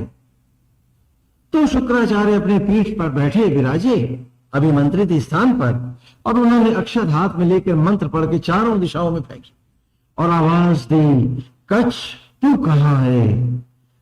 जंगल के पेड़ों से, अमराइयों से, वनों के झुंडों से गूंजती हुई आवाज लौटी, गुरुदेव मैं यहां हूं, मांस के लोथड़ों में छितराया हुआ। मुझे असुर युवाओं ने मारा है, मेरे अंग भंग किए हैं और मुझे टुकड़े टुकड़े करके डाल गए हैं, मैं यहीं पड़ा। शुक्राचार्य कहने लगे देखा ना देवयानी, मैंने पहले भी तुमसे कहा था कि कच्छ यहां जीवित नहीं रहेगा। तो देवयानी कहने लगी पिताश्री मुझे कच्छ की मृत्यु का शोक नहीं है, लेकिन मुझे इस बात का भीषण दुख है कि मेरे पिता ने उसको शिष्य के रूप में ग्रहण करके भी नहीं किया है। ये क्यों, ऐसे लांछन क्यों दे रही हो, मेरा अपराध? कहा असुर जी सकते हैं, राक्षस संजीवनी मंत्र से जीवित हो सकते हैं, तो कच्छ क्यों नहीं? तो हंसे, बोले हाँ हाँ ये तो मैं भूल गया था। उन्होंने संजीवनी मंत्र फेंका और कच्छ जीवित होकर लौट आया। अगले दिन फिर उसने गाय बांधी और चल दी। अब असुरों ने देखा, अरे भाई लगता है गुरु ने संजीवनी मंत्र से इसको फिर जीवित कर दिया है। गुरुदेव का तो दिमाग बिल्कुल ही फिट गया है, नहीं मानेंगे। सो उन्होंने क्या किया कि इस बार कच्छ को मारा, उसको जलाया और उसकी राख को नदी में बहा दिया। दूर दूर तक इसके कण रह जाएंगे, शायद इस बार संजीवनी मंत्र काम ना करे। सांझ ढली, गौएं लौटी, अंधेरे फैलते जा रहे हैं, कच्छ फिर आया नहीं है। फिर देवयानी दौड़कर पिता के पास गई है। वो मुस्कुराए, बोले हाँ देखता हूं, अब प्रश्न नहीं किया है। उन्होंने अभिमंत्रित अक्षर चारों तरफ फेंके, आवाज दी, कच्छ तू कहाँ है? नदी, गहराती नदी में से गूंजती आवाज लौटी, गुरुदेव मैं यहां। असुरों ने मुझे मारा, मुझे भस्मी के कणों में परिवर्तित किया और नदी में बहा गए। आचार्य ने फिर संजीवनी मंत्र फेंका और कच्छ लौट आया। बार बार मारे, असुर नाना प्रयोजन करें और कच्छ फिर संजीवनी मंत्र से लौट आए। अंत में उन्होंने कहा ये ऐसे नहीं मानेगा। उन्होंने कच्छ को मारा, उसकी भस्मी को पुनः यज्ञ करके छोटा छोटा छोटा करते चले गए, और जो थोड़ी सी जो उसकी भस्मी के जो पवित्र कण बचे, उन्हीं को उन्होंने शरबत में मिलाया और गुरुदेव के पास चले गए कि ये हमारे महाराज विश्वकर्मा ने आपके लिए विशेष पेय बनाया है, आप इसे ग्रहण करें। और आचार्य शुक्र ने कहा राजा हमारा इतना स्नेह करता, पी गए। सांझ ढली, गौएं लपटी, कच्छ लौटा नहीं। आवाज दी, फिर अभिमंत्रित अक्षर फेंक करके कि कच्छ तू कहाँ है? तो पेट में से आवाज आई, गुरुदेव मैं यहां हूं।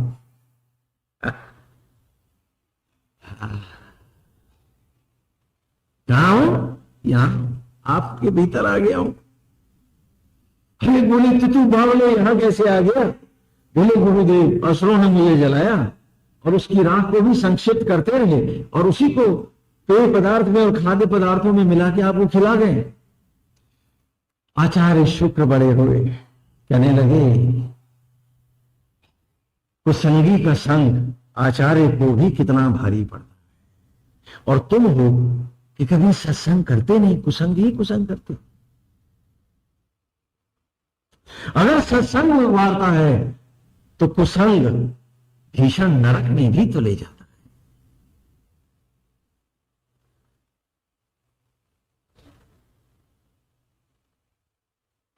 हाँ? आचार्य शुक्र रोने लगे और उन्होंने कहा कि बेटी देवयानी, अब तो कच्छ को जीवित करना मेरे लिए संभव नहीं है, क्योंकि यदि कच्छ को संजीवनी मंत्र से जीवित करता हूं तो मुझे मरना पड़ेगा, मेरा ही तो पेट फाड़ के आएगा। देवयानी भी फूट फूट कर रोने लगी। जाने अनजाने उसका मन कच्छ पर आसक्त हो गया है। हाँ, नाटक कामदेव का है, लेकिन प्लीज तो वो गई है। उसने कहा पिताश्री, कच्छ के बिना मुझे भी जीवन सूना सूना लगता है। यदि कच्छ नहीं है और असुरों ने ऐसा किया है और उन्हीं असुरों के अन्न से हम यहां पल रहे हैं, तो मेरा भी इस अपवित्र देह को परित्याग करने का आज मेरा भी मन कराया है। और वो समिधाएं बटोर करके लगाने लगी, चिता सजाने लगी कि मैं अग्नियों में प्रवेश करूं। देव गुरु बृहस्पति आचार्य शुक्र बहुत रोए। हाँ, अपनी बेटी का हाथ पकड़ लिया कि तू अग्नियों में मत जाओ। तो देवयानी का हाथ पकड़ के जब शुक्र रोए, लेकिन देवयानी ने कहा कि मैं देव गुरु बृहस्पति नंदन कच्छ के बिना नहीं रह सकती पिताश्री, और आज ये शरीर जो इन असुरों के अन्न और जल से पला है मुझे असह्य है, भारी है। मैं शरीर को भी अब झेल नहीं पा रही हूं, मैं इसका त्याग करके ही रहूं। तो आचार्य शुक्र ने कहा ठहरो, मैं बहुत बूढ़ा हो गया, बहुत दिन जी लिया। बेटी, तुम्हारे बिना मैं भी नहीं जी पाऊंगा, तो मैं कच्छ को जीवित कर देता हूं। तुम दोनों सुखपूर्वक रहो, मुझे देह त्याग करने में संकोच नहीं है। तुम दोनों रहो, यही मेरा आशीर्वाद है। तो देवयानी ने उत्तर दिया, पिताश्री, ऐसा कार्य आप भूल कर भी नहीं करेंगे। ऐसा कार्य आप भूल कर भी नहीं करेंगे। ऐसा कार्य आप भूल करके भी ये पिताश्री नहीं करेंगे।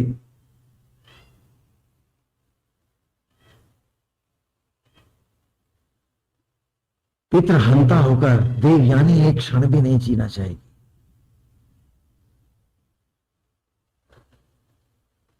दोनों बिलक बिलक कर रो रहे हैं और कच्छ तो भीतर समाये हुए हैं। तब आचार्य शुक्र ने कहा, ठहरो, एक मार्ग और है। हाँ, जब गुरुदेव फंस गए तो बोले, ठहरो, एक मार्ग और है।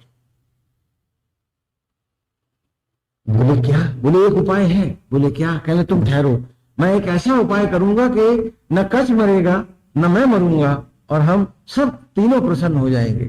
तो बोले, पिताश्री, फिर वही उपाय कीजिए। तो आचार्य शुक्र ने कच्छ से कहा, कच्छ बेटे, अब कोई मार्ग नहीं है, मैं तुझे संजीवनी मंत्र देता हूं।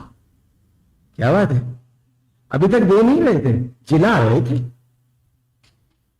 हाँ, और कच्छ जब तक भीतर न जाए मंत्र कैसे पाए?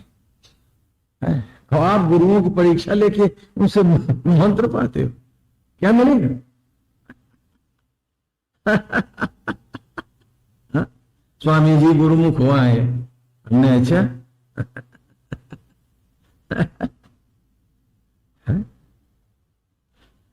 कच्छ, फिर मैं तुम्हें गुरु मंत्र देता हूं। और सुनो, मैं तुम्हें जीवित करके तुम्हें ही गुरु मंत्र दे रहा हूं। सुनो, जब तुम मेरे वाम अंग को फाड़ करके बाहर आ जाओगे तो उसी मंत्र से मुझे जीवित कर देना।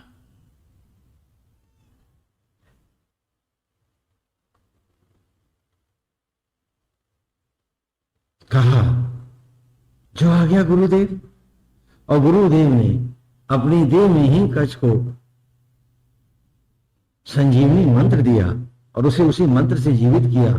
और फिर देव गुरु वो शुक्राचार्य लेट गए और उनके बाएं अंग को फाड़ करके कच्छ प्रकट हुआ और उसने उसी मंत्र से देव गुरु आचार्य शुक्राचार्य को पुनः जीवित कर दिया। ध्यान की मस्ती रहती है ना कथा में। हाँ, तो उनको जीवित किया।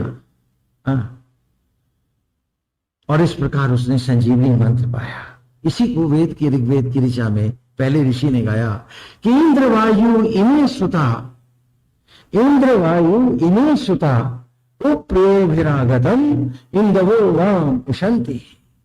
कि हे प्राण वायु, हे आत्मा, कि आत्मा के द्वारा, हे प्राण तुम्हारे द्वारा, आत्मा इस ब्रह्म ज्वालाओं के यज्ञ में अर्जित इस संजीवनी मंत्र को किसने पाया?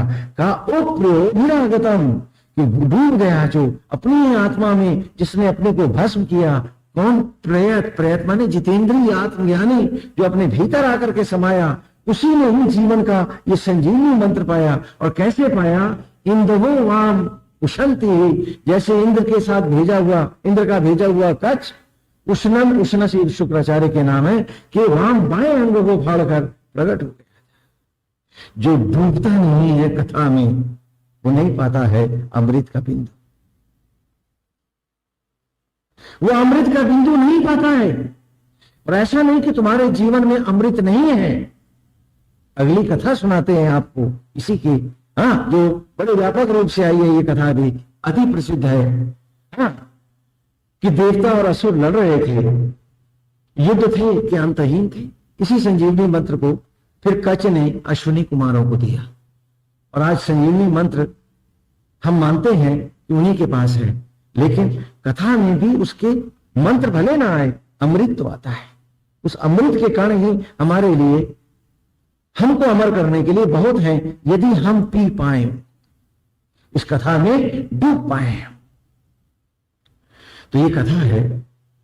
हाँ, आप लोग टीवी सीरियल में भी देख रहे हैं, तो इसलिए सोचता हूं हाँ कि इसके भीतर का अमृत बिंदु भी आपको दे दें कि देवता और असुर आपस में भयंकर युद्ध करते थे। तो भगवान ने देवताओं से कहा, देवता गए कि नारायण इस युद्ध का, तो कहा कि तुम क्षीर सागर का मंथन करो। विष्णु ने, प्रभु ने, हाँ भगवान श्री कृष्ण विष्णु के अवतार हैं, तो उन्होंने कहा कि क्षीर सागर मंथन करो और उसमें से अमृत कुंड निकलेगा। देवता अमृत पिएंगे और अमर हो जाएंगे, लेकिन अकेले देवता इसका मंथन नहीं कर सकते, इसका मंथन नहीं कर सकते, इसलिए तुम दैत्यों को भी साथ में ले लो। तो देवराज इंद्र योजनाबद्ध तरीके से उनके पास गए और उनसे प्रार्थना करी, तो असुर भी मान गए और ये हुआ कि उसमें जो कुछ भी निकलेगा वो हम सब लोग बराबर से बांटेंगे। क्षीर सागर मंथन की जब बात आई तो क्षीर सागर आपने देखा नहीं। अच्छा, आज अगर हम आप सबको क्षीर सागर के दर्शन करा दें तो कैसा रहेगा? हाँ, साक्षात कराएंगे भाई, शब्दों में नहीं, सच में कराएंगे, करा दें। बाहर निकल के देखना ऊपर आसमान, वो क्षीर सागर ही तो है। और ऐसा ही क्षीर सागर मेरे मस्तिष्क में है, जिसे ग्रे मैटर कहते हैं, आपके भीतर है, क्योंकि हम सारे ब्रह्मांड का एक छोटा चित्र है। तो असुर और देवता राजी हुए, तो ये हुआ कि पर्वतराज मंदराचल को ला करके रखा जाए, वही तो मथानी बनेंगे। इतना बड़ा क्षीर सागर, उसको मथने के लिए भी मथानी को लकड़ी की तो नहीं होगी। हाँ, तो पर्वतराज को मथानी बनाया गया। अब बोले इसको घुमाने के लिए रस्सी भी तो चाहिए, तो नागराज जो थे वो रस्सी बने। हाँ, अब देवता और दानव सब मिल करके पर्वत को लेके आए और जो क्षीर सागर में डाला वो तो डूबते ही चला गया। अनंत अथाह है सागर। हाँ, जब मंथन की बात करें तो आप अरब सागर, हिंद महासागर न पहुंच जाइएगा, क्षीर सागर में ही रहिएगा। हाँ हाँ, तो वो अथाह अनंत है। तो बड़े देवता फिर विचलित हुए और महाविष्णु के पास गए कि देख नारायण, ये तो डूबता ही जा रहा है। भगवान ने उसी वक्त कछुए का अवतार धारण किया और पर्वतराज मंदराचल को अपनी पीठ पे उठा लिया, क्योंकि प्रभु न धारण करें तो मथानी तो डूब ही जाए। उठा लिया उसको। नागराज वासुकी रस्सी बने तो मुंह की तरफ दैत्य हैं और पूंछ की तरफ देवता है। क्या बात है, कहने लगे देवता बड़े ठग है ना, क्यों? इसलिए हंस रहे हैं हम लोग। हाँ, उधर जिधर से वो दस्ता और आग उगलता उधर दैत्यों को खड़ा कर दिया, खुद अपना सेफ प्लेस में चले गए। क्यों? राष्ट्रीय नेताओं की तरह। हम इन्हें 35-40 से देखते आ रहे हैं सब नेताओं को। पहले नेता आते हैं खूब फूल माला पहने हुए आते थे ब्रिटिश पीरियड में, और डाकखाने के ताले पर 2 हथौड़ी मारी बस, और एक लंबी सी स्पीच दी, और नेताजी ने फूल माला पहनी और गायब, और जनता जो है था। हाँ, अब वो डाकखाना तोड़ने पे आ गई। फिर ब्रिटिश आर्मी आई, गिर गिर लाशों के ढेर लगा दिए। नेता ने फूल माला पहनी, चला गया। बोले क्या? बोले क्रांति हो रही है। वो आज तक हो रही है। घूमती जनता है, माल नेता काटता है। हाँ, छोड़ो खैर। तो पूंछ की तरफ देवता है और मुंह की तरफ दैत्य हैं, झुलसे जा रहे हैं। जैसे वो मथते हैं तो भगवान ने तो नीचे कछुआ अवतार धारण करके प्रभु ने उठा लिया है, लेकिन ऊपर वजन न होने से पर्वत मथानी हिलने लगी, दाएं बाएं दाएं बाएं। तो देवताओं ने प्रार्थना करी कि नारायण इसका भी तो उद्धार करो। तो चतुर्भुज भगवान महाविष्णु कछुआ बन के उठाए हैं और वही महाविष्णु पुनः उसके ऊपर आके विराज गए। उन्होंने अपना वजन रख दिया तो उसका हिलना बंद हो गया। अब क्षीर सागर मंथन हो रहा है, मथा जा रहा है। एक तरफ असुर है और दूसरी तरफ सुर है। हाँ, देव और दानव मथ रहे हैं मथानी को। हाँ, उसी से चंद्रमा प्रकट हुआ क्षीर सागर मंथन से, उसी से लक्ष्मी जी प्रकट हुई, उसी से ऐरावत हाथी प्रकट हुआ, हाँ, कौस्तुभ मणि प्रकट हुई, और अलग भी, हाँ, पारिजात भी उसी से प्रकट हुआ, कल्प वृक्ष भी उसी से प्रकट हुआ, इसी मंथन से हुआ है सब। और तब विष आया, हलाहल प्रकट हुआ, इससे विष भी प्रकट हुआ। अब सारे देवता कहें कि हम तो पी नहीं पाएंगे, हाँ, उनका तो सौंदर्य नष्ट हो जाएगा, कैसे पिएंगे?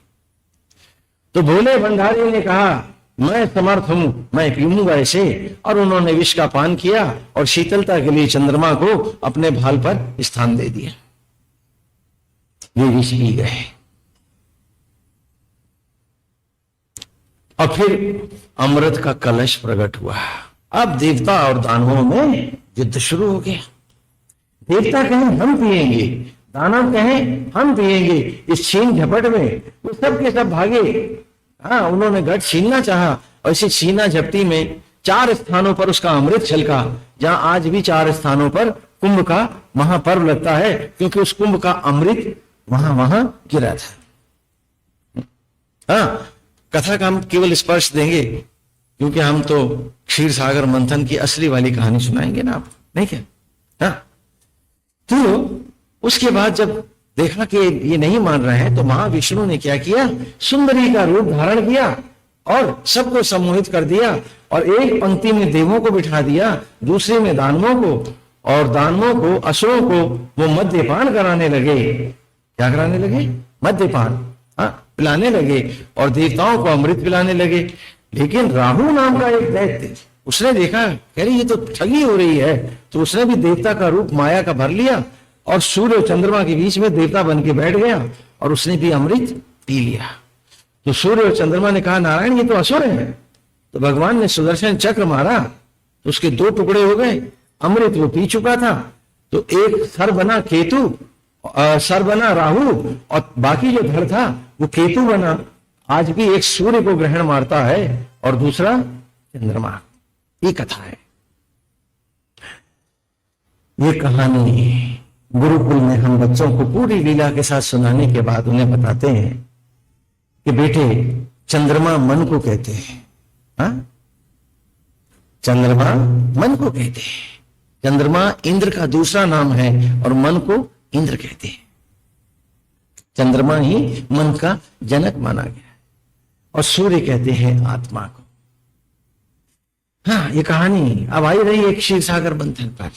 मन चंद्रमा है और आत्मा सूर्य है, और हम सब मथ रहे हैं जीवन के क्षणों को। समय की रस्सी है, अच्छे और बुरे विचारों से हम सब मथते हैं अपने जीवन को।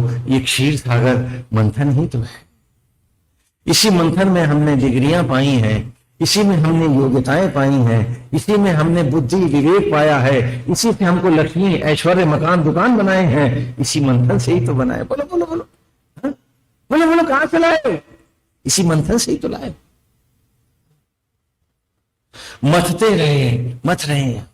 एक तरफ सच है, एक तरफ झूठ है, एक तरफ सत्य है, एक तरफ असत्य है, एक तरफ ईमानदारी है, एक तरफ बेईमानी है। काल और समय की रस्सी है, हम सब अपने अंतर मन को मथ रहे हैं।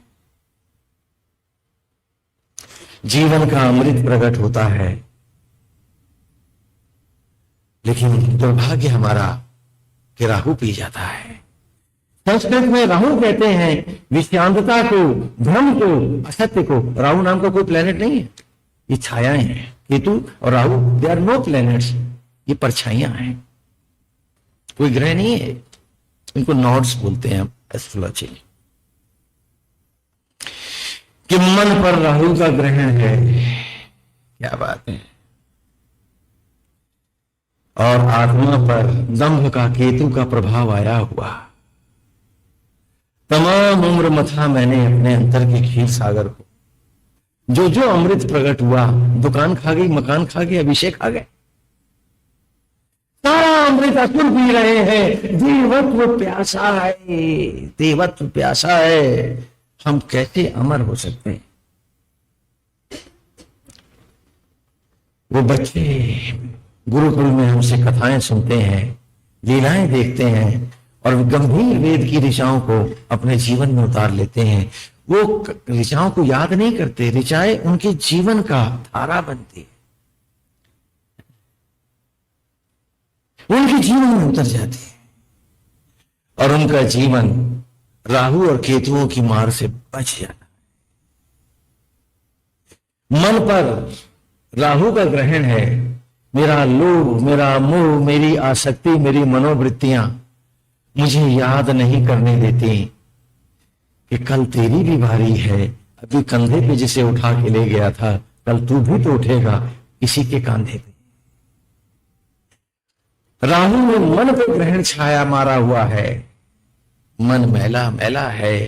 पूजा आरती कैसे होगी, तप साधना कैसे होगी, माला घिसती रहेगी, मन का तो मैला है, मिलेगा क्या?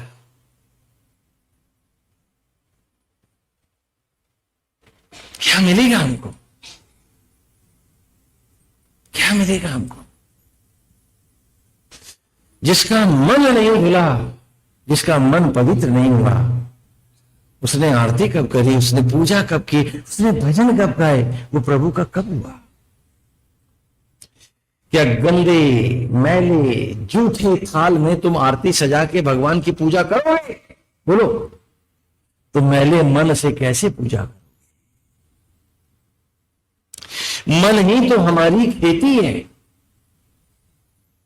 जो बीजोगे वही तो फसल होगी। और बीज रहा हूं ईर्ष्या, द्वेष, क्रोध, लोभ, मोह, आसक्तियां, झूठ, कपट और दंभ।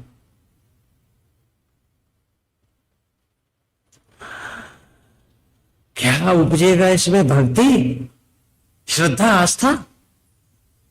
और मत भूलो इस बात को कि किसान अपने खेत में जो बोता है वही फसल उगती है, और अगला बैसार औलादों को वही देके जाता है कि तू भी बोले ना। औलादों को क्या देके जा रहे हो हमारे धृतराष्ट्र भगवान?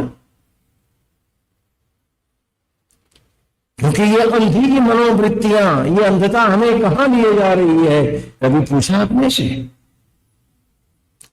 कभी जानने का प्रयास किया तुमने? तखत रामलाल की कहानी कल सुनाई थी, आप भूले ना हो गया? अभी कुछ तो याद होगी। तो मन पर राहु का ग्रहण लगा है और आत्मा को केतु ने ढक लिया है। दम्भ ने, मैं ये हूं, मैं वो हूं, मैं करता हूं, फुफकारता हुफकारता एक तक्षक नाग बन गया। इसको डसूं, उसको डसूं, उसकी जिंदगी में मैल डालूं, पता नहीं कौन सी मेरी चौधराहट मुझे कहां ले जाएगी। आश्चर्य कि कहता हूं दुनिया जानता हूं और अपने को नहीं पढ़ पाया हूं, अपने शब्द तक नहीं लौट पाया हूं, दुनिया की चौधाहट करता हूं।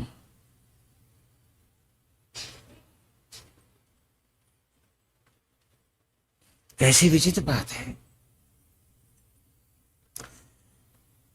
मथना हम सब मथ रहे हैं, कौन है जो मथ नहीं रहा? और नागराज रस्से हैं, उसका मुंह हमने दैत्यों की तरफ क्यों रखा है नाग का? क्योंकि मुंह से वो आग उगलता है और धसता है, भक्षण करता है। तो भक्षण करना, दूसरों को नोचना, दूसरों को समेट लेना, खाना, दूसरों के जीवन में आग डालना, विष डालना, ये असुरत्व ही तो है। तो बताओ, असुर किधर खड़े करूंगा मैं? कोई भेदभाव नहीं हुआ है। जिसकी जो मनोवृत्तियां हैं उसको उसी पक्ष में खड़ा किया है। जरा देखो, ये नहीं कि भगवान भेदभाव करते हैं, हटा लेते हो। और त्याग, वैराग्य, दूसरों पे अपने को न्यौछावर करना ही, अपने स्वयं को विसर्जित कर देना सबके हित में, यही तो देवत्व है। तो बताओ, देवता पूंछ की तरफ ना खड़े करूं तो कहां करूंगा? देवत्व प्यासा।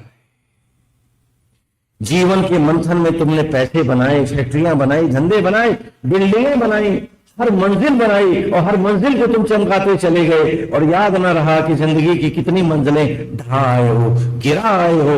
मकान तो चमक रहा है और चेहरे का प्लस्तर दुख, चिंता, ईर्ष्या, द्वेष में चेहरे का प्लस्तर हर उखड़ा हुआ है।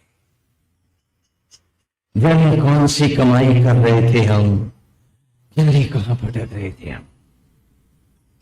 भूल गए थे कि ये ठहराव नहीं है, मनुष्य की योनि एक यात्रा है, एक यात्रा है। अभी हम राह में हैं और रास्ते में कोई बिल्डिंग नहीं बनाता। यात्रा पे गए हो तुम, भीड़ बहुत है, डब्बा जैसा भी मिलता है चढ़ लेते हो, रिजर्वेशन नहीं है तो भी घुस जाते हो।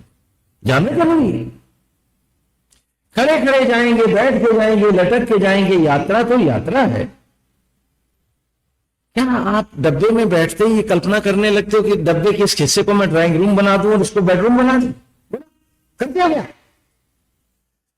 तो मित्र मेरे क्यों भूल गए थे कि जीवन तो अभी यात्रा है। ड्राइंग रूम और बेडरूम तो हमारे सज जाएंगे, लेकिन रे यात्री, मकान कल मुस्कुराएगा। तू तो लकड़ियों पे लेटा होगा, न वो तेरा बेडरूम होगा, न वो तेरा बाथरूम होगा, न वो तेरा ड्राइंग रूम। यात्रा तो यात्रा है। एक मन की बात कहते हैं हम आपसे। बहुत बार बच्चे होते हैं, आशीर्वाद देने जाते हैं, आप उसे नहीं पढ़ सकते हो, आप उसे नहीं सुन सकते, लेकिन उसके पास बैठकर मैंने उनके मनोभावों में, उनकी कल्पनाओं को पढ़ा है। इतना भय है, कितने गहरे अंधेरों से वो लौटे हैं। वीरान पटरियों के पीछे वो अपने को नंगा दौड़ता पाते हैं और झाड़ियों में छिपते हैं कि गाड़ी निकल गई है और वो भटक गए हैं, जाने कब तक भटकते। जीवन की गाड़ी है, योनियों के प्लेटफॉर्म है, गाड़ी चलती रहती है। प्लेटफॉर्म पे गाड़ी आती है, जो उतर जाता है वो भटक जाता है। जो गाड़ी का सहारा नहीं छोड़ता है, सिग्नल झुकता है, सीटी बजती है, गार्ड झंडी हिलाता है, गाड़ी अगले प्लेटफॉर्म को, अगली योनि के चल देती है। जो यात्री नहीं उतरते हैं वो बैठे रहते हैं, जो उतरते हैं वो भटक जाते हैं और फिर चाहते हैं दोबारा गाड़ी पकड़ना तो नहीं पकड़ पाते। वीरान पटरियों पर बेतहाशा अंधेरों में भागते हैं। ट्रेन तो निकल गई है, यात्री भटक गया। भूल गया था कि ट्रेन अधिक देर नहीं रुकेगी, अभी सिग्नल झुकेगा, अभी सीटी होगी, गाड़ी चल देगी, सब यात्री तेरे निकल जाएंगे, तू अकेला वीरान प्लेटफॉर्म पर रह जाएगा। तो प्लेटफॉर्म की मोहब्बत कैसी, प्लेटफॉर्म से लिपटना कैसा। अरे तू तो यात्री है, मंजिल तो अभी दूर थी, बीच ही में भटक गया क्यों। 84 लाख योनियां, ये गाड़ी चलती रहती है। जीवन एक यात्रा का नाम है, और जब तक आत्मा अनंत के साथ इसका योग और अद्वैत नहीं पाती है, मेरी यात्रा मंजिल नहीं पाती है। और मैं हूं कि डब्बे में बैठा हूं, ड्राइंग रूम बेडरूम सजा रहा हूं, जाने कौन कौन से सपने बटोरे बैठे। ये यात्रा है। आप समझते हो कि बाकी जानवर आपस में बात नहीं करते हैं? नहीं। एक बात बताओ, बैसाखी की जरूरत किसको होती है? बोलो तो। अपंग को, पंगु को। और जिन्हें, जो पंगु नहीं है, क्या उनको भी बैसाखियां चाहिए? नहीं। तो मनुष्येतर संपूर्ण सचराचर आज भी बोलता है। उनकी भाषा पीनियल बॉडी से, इंट्यूशन से चलती है। उनकी भाषा में झूठ और संदेह नहीं होता, वे सच बोलते हैं। एक दूसरे को चिल्ला के केवल उसका ध्यान अपनी ओर आकृष्ट करते हैं, फिर अपनी कल्पनाओं को ब्रह्मरंध्र में सजाते हैं, और वही चित्र पूरा का पूरा दूसरा पढ़ता है, फिर उत्तर में वो एक चित्र बनाता है जिसको ये पढ़ते हैं, और यूं इनकी बात होती है। आज ये भाषा हमने हिमालय में लंगूरों से सीखी थी। उन्हें कोई बैसाखी, कोई लैंग्वेज नहीं चाहिए। आप तो कहते हो स्वामी जी मैं इतनी भाषाएं जानता हूं, और आप भूल जाते इतनी बैसाखियां हैं, इसमें कोई गर्व करने की बात है? वो दिन बैसाखी चलते हैं। मनुष्य से कहा है कि तुझको हम अपनी भाषा नहीं सीखने देंगे क्योंकि तू निर्मम हत्यारा है। अभी कल हमारे अरोड़ा साहब ने कहा था कि आज आप सब गौओं की हत्या करते हैं, अनजाने ही करते हैं लेकिन करते तो हैं। क्या आपने कूड़ा पॉलिथीन के बैग में सारा कचरा सब्जी अपनी जो काटी लपेटा और उसको फेंक दिया। अब गाय उस पॉलिथीन को फाड़ के तो वो हरा नहीं खा सकती, वो सीधा थैला खा जाती है। और पॉलिथीन एक महाविष है, वो उसके पेट में जब गलता है